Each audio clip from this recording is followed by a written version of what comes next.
आज हम अंबेडकर नगर जिले के जलालपुर विधानसभा क्षेत्र के भ्याव ब्लॉक के भ्याव ग्राम सभा में दौलताबाद पहुंच चुके हैं, जहां हमारी मुलाकात महेंद्र प्रताप सिंह जी से हो रही है। सर, ये आपके यहाँ जो रामलीला का आयोजन होता है दौलताबाद में, ये कितना पुराना है, किसके द्वारा संचालित किया गया था, इसके बारे में थोड़ी सी जानकारी दें। 1928 में से यहाँ रामलीला होती है और ये हमारे पूर्वज थे, हमारे पितामह लगते थे बाबू रामेश्वर सिंह। तो यहाँ उस समय मुस्लिम और का राज था, तो अंग्रेजों का राज था। मुस्लिम गांव का मतलब संपन्नता थी, मुस्लिम लोग ज़्यादा थे यहाँ। तो यहाँ गांव में जब दाहा होता लगता आता था, तो लोग यहाँ जो है हिंदू लोग अपना कोई गीत या कोई विवाह गीत या कोई सोहर गीत या कोई बच्चे गीत नहीं गा पाते थे। यहाँ सत्यनारायण बाबा की कथा भी नहीं हो पाती थी। उस समय बाबू रामेश्वर से हमारे जो पितामह लगते थे, उन्होंने जो है ये इसका शुरुआत किया रामलीला का। इसका बड़ा विरोध हुआ और अंग्रेज एसडीएम थे, तब जाके फैसला दिया कि भ्याव गांव में सिर्फ दौलताबाद पूर्व में रामलीला हो सकती है। ये कौन सन की बात है सर? सर 1928 में। 1928 जी, उसमें ये रामदत्त और ये पंडित योगेश्वर दत्त दो भाई थे, गोंडा बस्ती के, दोनों लोग आए थे रामलीला करने के लिए। वही रामलीला यहाँ करते थे और तब से लगातार आज तक। उसके बाद पंडित हजारी प्रसाद अकबरपुर के गौसपुर के थे, उनके लड़के पंडित बाबू राम जी थे, रामलीला करते थे।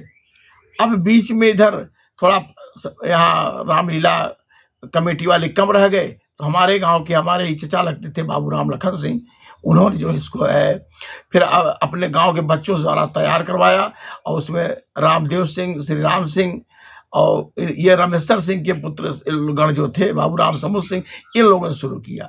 और इन लोगों के न रहने के बाद अब हम जो है आज करीब 1970 से हम करवा रहे हैं। मौके पे ये रामलीला कब शुरू होती है, किस तिथि में खत्म होती है? इसका जो फैसला हुआ था वो था कि ये पूर्णिमा को, शरद पूर्णिमा को इसका यहाँ का समापन होगा और ये विजयदशमी से शुरू होता है और शरद पूर्णिमा को समाप्त हो जाता है। तो आजकल इसका पूरा हो गया कि चल रहा है सर? अब ये चल रहा था, अब कल शरद पूर्णिमा थी, कल यहाँ के जो समापन हो गया। कल समापन गया। तो जो रामलीला खेलते हैं उनके लिए कुछ संदेश देना चाहते हैं? हाँ। क्या संदेश है बाबू जी?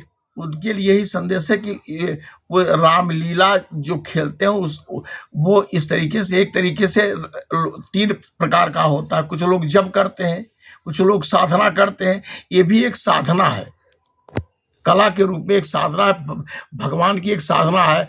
और मनुष्य का जो जन्म होता है वो सिर्फ कर्म के लिए होता है।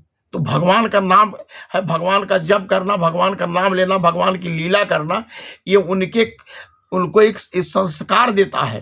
भगवान रामचंद्र का जो कृतियाँ हैं उनको अपने में ग्रहण करना एक बहुत बड़ी कला है। तो उस कला को करने में अपने खुद महसूस करना कि मैं भगवान राम हूँ, तो उस तरीके से उनको कर्तव्य करना पड़ता है। इससे समाज की जो कुरीतियाँ वो दूर होती हैं। तो जो भी भगवान की रामलीला खेलते हैं उनको अपने के अंदर की जो कुरीतियाँ हैं, जो गलत संस्कार हैं, उनको दूर करके और उसी प्रकार से जीवन यापन करना चाहिए।